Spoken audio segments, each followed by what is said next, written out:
खबर बिहार के कैमूर जिले से आ रही है, जहां आज मोहनिया विधानसभा क्षेत्र अंतर्गत निजी आवास पर आयोजित प्रेस कॉन्फ्रेंस में आजाद समाज पार्टी कांसीराम की संभावित प्रत्याशी कामना जगन्नाथ ने बहुजन समाज पार्टी पर सीधा हमला बोला। उन्होंने कहा कि मैंने विचारधारा से समझौता न करने के कारण बहुजन समाज पार्टी को छोड़ा। वहीं उन्होंने कहा कि मैं अम्बेडकरवादी सामाजिक न्याय एवं समानता की राजनीति करती हूं। आजाद समाज पार्टी ही कांसीराम और अम्बेडकर की राह पर चल रही है। ज्ञात हो कि कामना जगन्नाथ ने बहुजन समाज पार्टी पर गंभीर आरोप लगाते हुए कहा कि पार्टी महिलाओं को नेतृत्व देने से पीछे हट रही है। बहुजन समाज पार्टी आज भी महिलाओं को दरकिनार कर रही है। पार्टी का हाल ऐसा हो गया है कि गिनी चुनी महिलाएं ही उसमें रह गई है। इसका मतलब है कि पार्टी आज भी 100 साल पीछे सोच रही है, जब महिलाएं गुलाम बनाई जाती थी। यही नहीं, उन्होंने यह भी दावा किया कि बहुजन समाज पार्टी में उन्हें टिकट के लिए 30 लाख रुपए की मांग की गई थी। उन्होंने कहा कि मैं एक सामान्य परिवार से आती हूं, इतने पैसे कहां से ला सकती हूं। जो पार्टी महिलाओं का सम्मान नहीं करती और टिकट बेचने की राजनीति करती है, उसमें रहना मेरे सिद्धांतों के खिलाफ था। उन्होंने आगे कहा कि बहुजन समाज पार्टी में रहते हुए उन्होंने बूथ स्तर तक पार्टी को मजबूत किया और सभी प्रत्याशियों से ज़्यादा मेहनत की, लेकिन गलत नीतियों और चंद नेताओं की वजह से पार्टी छोड़नी पड़ी। कामना जगन्नाथ ने साफ किया कि अब उन्होंने आज़ाद समाज पार्टी ज्वाइन कर ली है। जनता से जनसंपर्क लगातार जारी है, आगे भी जारी रहेगा। मोहनिया से चुनाव लड़ना है या नहीं, इसका फैसला पार्टी करेगी, लेकिन मेरा लक्ष्य लोगों से मिलकर पार्टी को मजबूत करना है।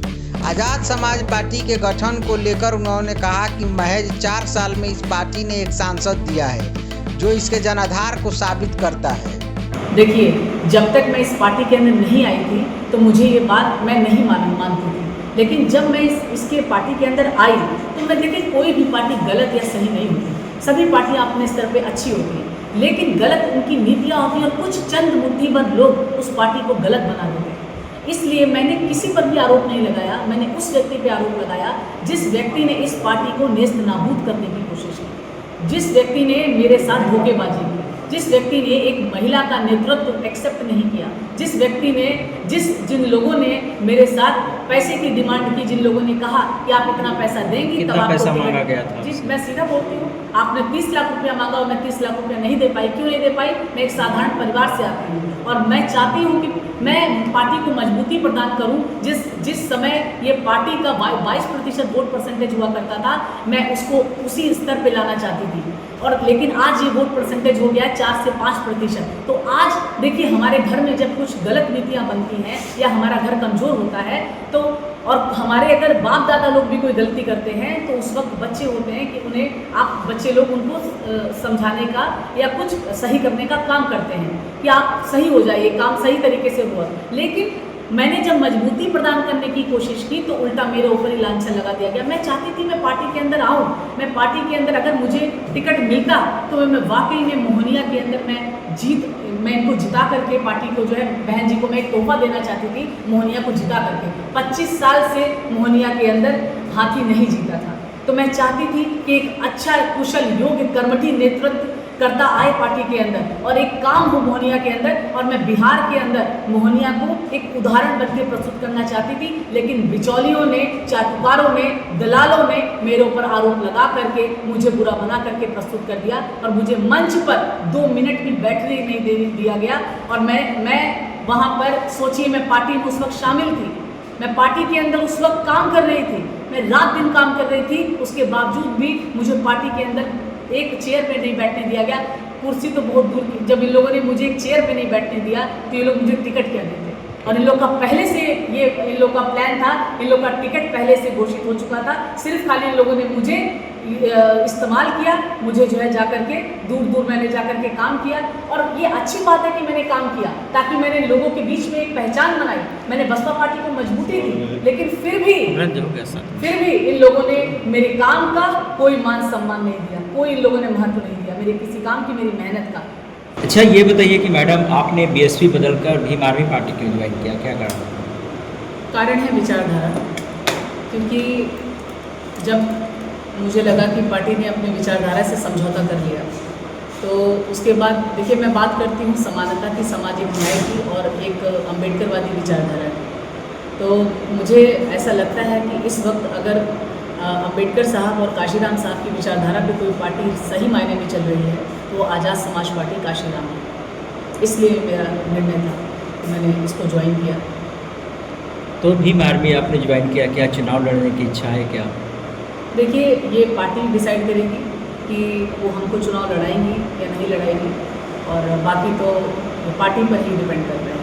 आपने क्षेत्र में जनसंपर्क चालू कर दिया इसका मतलब? जी, मैंने जनसंपर्क हमेशा से मेरा चालू था और हमेशा जारी रहेगा।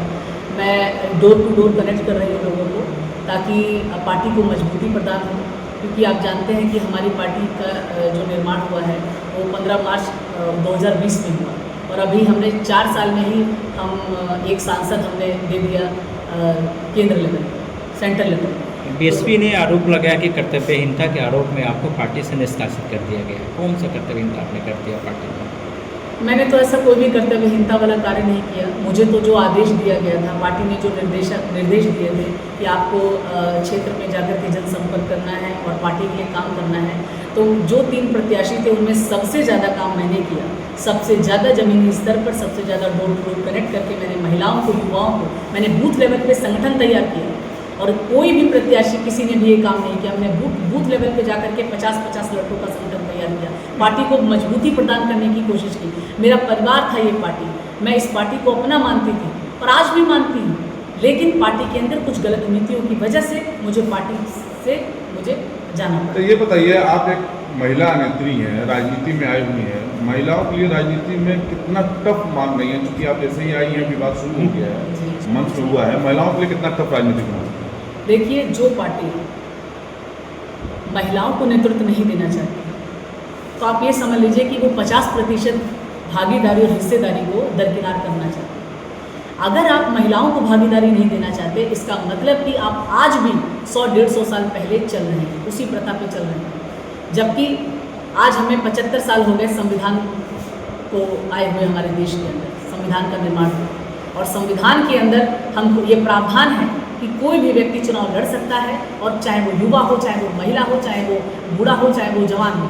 तो अगर हम चुनाव लड़ना चाहते हैं तो इसमें कोई गलत बात नहीं है। और महिलाओं के लिए देखिए, टफ इसलिए भी होता है क्योंकि एक तो महिलाओं को 3000 सालों तक उनको गुलाम बना के रखा गया, और आज जब महिलाएं 75 से 80 वर्ष में आगे बढ़ना चाहती हैं, निकलना चाहती हैं, बोलना चाहती हैं, उड़ना चाहती हैं, तो उनको सीधा उनके ऊपर कोई ना कोई हिंड्रेंस लगा दिया जाता है।